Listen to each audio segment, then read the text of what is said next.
Today I spoke with the Oxford professor whose bestseller, The God Delusion, is now in paperback. Please welcome Richard Dawkins. Richard,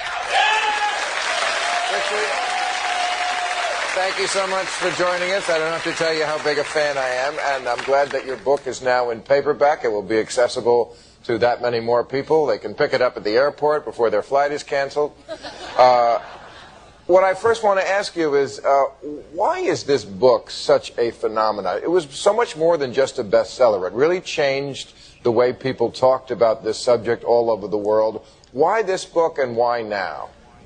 Well, it has sold more than 1.5 million copies now, and similar sales, I think, have been posted for Sam Harris, Christopher Hitchens. So it looks as though there is something going on. I think people are getting a bit fed up with other people thrusting their imaginary friends down their throat.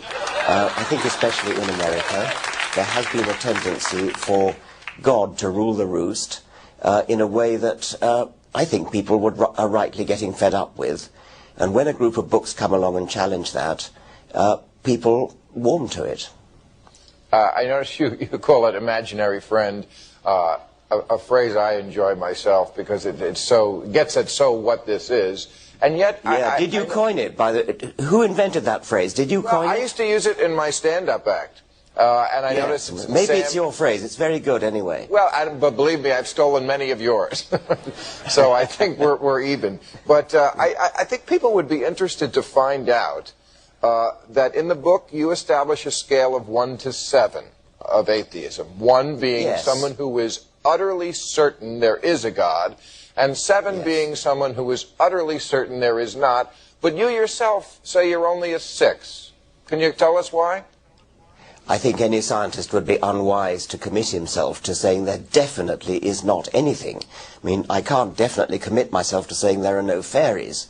I'm pretty sure there are no fairies. But I think it would be unscientific to do what the extreme religious people do and say, I know there is a God. I can't say, I know there is no God. I can't say, I know there are no pink unicorns. So a 6, maybe 6.9 is reasonable. Right.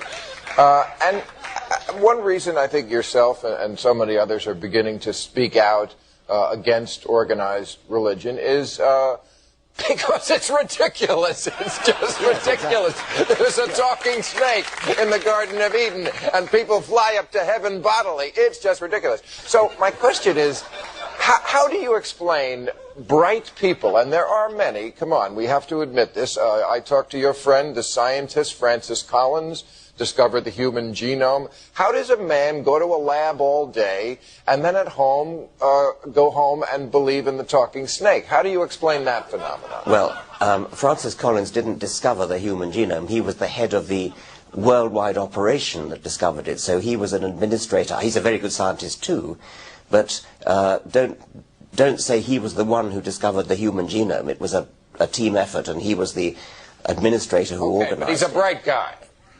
Well, yeah, I guess he's a bright guy, but I mean...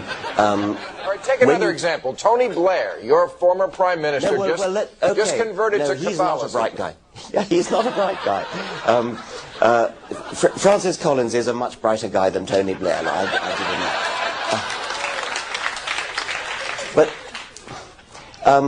When you meet a scientist who claims to be religious, if you say, do you really believe in the talking snake, most of them will say no. Most of them will be religious in a much more nebulous sense than that. They'll vaguely believe in some sort of maybe spirit that motivates the universe or something like that. They won't really believe in all the details in the book of Genesis. And I must say, I don't think Francis Collins believes that. I think you've got to give him credit for maybe he believes in some kind of God. Maybe he even believes in Jesus Christ. But I don't think you'll find he believes in the talking snake. I interviewed him, and he absolutely does. He does? But that's okay. Well, look, in that case, he goes right down in my estimation. He's not a bright guy. That's okay. That's fair, one or the other. Now, you write in your book, if this book works as I intend, readers who open it will be atheists when they put it down. How is that going for you, the rate of conversion? Do you have people come up to you and say, you know, I used to be a believer, and I read your book, and now I'm not? We have a section on my website, richarddawkins.net, called Converts Corner. And you can go and visit that and read all the testimonies of people who have been converted. However, I think they're probably less numerous than people who maybe were sort of vaguely sitting on the fence and who didn't feel very strongly about it one way or the other. But now that they've been asked to think about it, now they've read a book that makes them think about it, they realize that they've been atheists all along. They just didn't know it. They didn't know it was okay to be an atheist, perhaps. They thought somehow it wasn't respectable, or they just didn't give it much thought. I think there's a much larger group of people in that category than people who were fervently religious, who've now changed their minds. And do you think there's any chance that when the final hour comes for you, when you're on your deathbed, you might have a second thought and suddenly get cold feet? I tell you what, when I'm on my deathbed, I'm going to have a tape recorder switched on, because time and again, people like me are the victims of malicious stories after they're dead, people saying they had a deathbed conversion when they didn't. There's a story that even Darwin had a deathbed conversion, which is a complete lie, but it's widely believed by creationists, and it happens again and again and again. So I'm going to have witnesses, and I'm going to have a tape recorder switched on. Okay. Richard Dawkins, thank you so much for making time for us. The God Delusion, here's my copy. It's out in paperback now, and hopefully someday it'll be by the bed in every hotel in America. Richard Dawkins, thank you very much.